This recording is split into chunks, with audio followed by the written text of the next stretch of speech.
Very busy today. No time to help you. 妈咧咧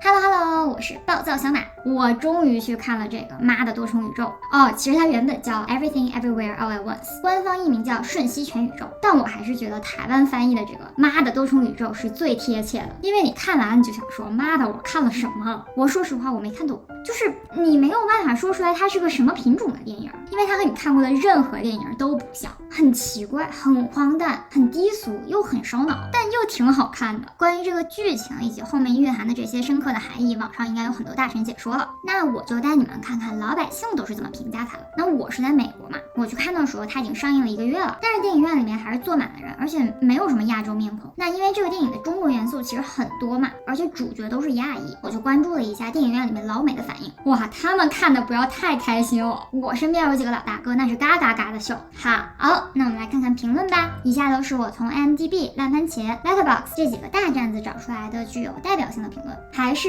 老规矩，只代表我自己的想法，你们不同意的话，欢迎来吵架。那首先呢，大家是爱惨了这个电影，还有很多无脑吹的，说什么宇宙最好的电影看 flawless 完美的电影。这个电影用它强大的故事情节和精彩的平行宇宙的概念，定义了科幻电影的新标准，甚至还媲美了《盗梦空间》。怎么说呢？这夸了属实是有些夸张了，但是你们就能看到大家对这个电影有多么的狂热啊！这又说这是个 masterpiece， 爱了，我又哭又笑了，一定要和全家人一起看哦。和全家人一起看啊，使不得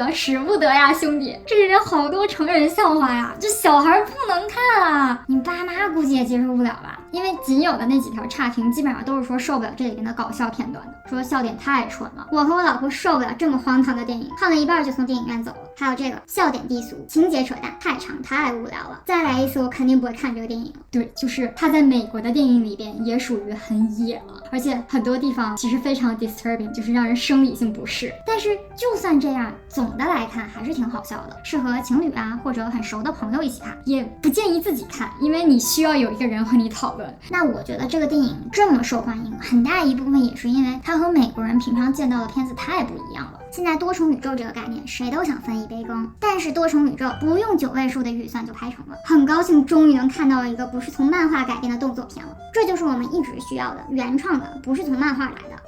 这是可以说的吗？可以，对，他说了。漫威说你报个名字算了，就是你能看到美国人也审美疲劳了，他们需要一些新鲜血液。那很多人看这个电影其实是冲着杨紫琼来的，独一无二的电影，杨紫琼值得所有的奖项以及对她演技的最高评价。今年最棒的电影，杨紫琼值得一个奥斯卡。杨紫琼是现象级的，她应该在明年最佳女演员的大乱斗里边有一席之地。不夸张的说，这是10年来最好看的电影。杨紫琼通过这个电影发挥出了所有可能性。说实话，杨紫琼在这里边丑出了我的意料，不好意思我觉得一个演员不怕丑才是真的专业。因为你看杨紫琼在外国观众面前是什么样的，成名作《卧虎藏龙》里边就是很帅的功夫打星嘛，然后 Crazy Rich Asian 里边就气质美人最近的上汽还是他招牌的功夫，就都是很漂亮很飒的样子。但是在这个电影里边，他的人设就是底层小人物，被生活摧残的脏脏丑丑的形象，你就入戏到什么程度，你会忘了这是谁谁谁演的，你就看到这个挣扎着去生活的小市民，到后面他扮相好看的时候才想起来，对，他原本是这么好看的呀。咱就是说不愧是选美出来的，看到最后就是他已经不能用美丑来定义了，他就是神，你是我的神。因为它这里面的剧情其实非常离谱，好，不剧透总的来说就是非常精分的一个角色，但是在他的诠释下，一切又都变得贼合理。我甚至觉得没了他，这个电影出都出不来，就是为他量身定做的一个电影。所谓老戏骨就是老戏骨。那前面说到这个电影非常荒唐很多人也都这么说，奇怪但是好看，包括很多人说 strangest craziest most bizarre 太奇怪了，最诡异的。这个人说 AR4 的电影都很奇怪，所以我不惊讶，我就是想看奇怪我才来的。确实你这么想就合理了，因为 AR4 这个电影公司它一贯的风格就是这个样子。之前他们有个电影叫 Midsommar， 记住这个名字，我的妈呀，那才叫一个 weird movie， 阴间电影，3年了，我现在想起来还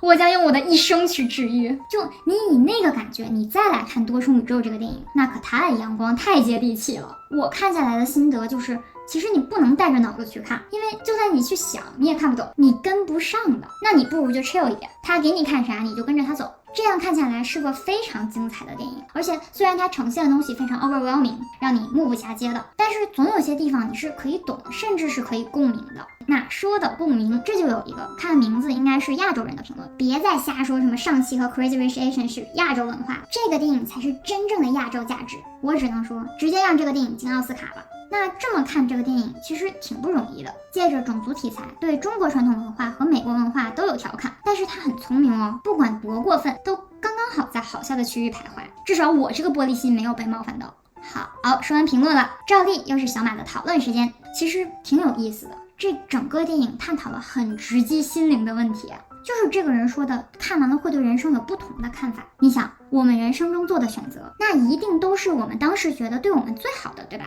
但是呢，我们又总会后悔，如果当年我好好学习，我去了更好的学校，如果我勇敢一点，我跟他告白了，如果我没和他分手，如果我没有选择离开家去那么远的地方，如果我当时那个价炒回去了，如果我当时没有抛特斯拉，对吧？那么现在我会在哪过着什么样的生活呢？这其实就是这个电影塑造的多重宇宙的核心，就是这个评论说的 what if 的问题。如果你发现其实有更好的选择呢，那你愿不愿意放弃现在拥有的一切，去过更好的生活？但我的脑子里面只有那个，不知道平行世界会不会有另一个我，能不能给我寄点钱啊？臣妾做不到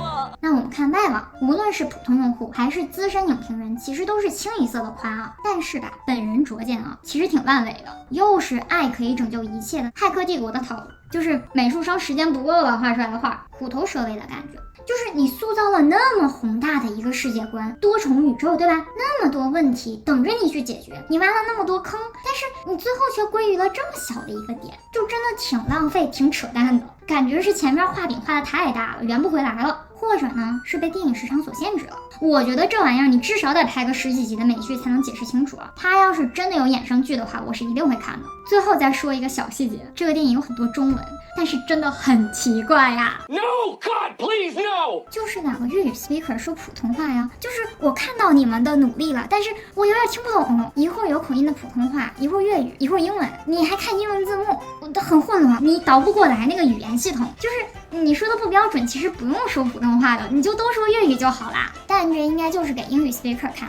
他们全看字幕就完了。好，以上我就说完了，我是暴躁小马，你爱喜欢不喜欢？如果你觉得这期视频有点意思的话呢，记得给个1键3连哦。那 YouTube 的姐妹们点一个 subscribe， 下次就可以看到我啦。就这样吧，下次见，拜拜。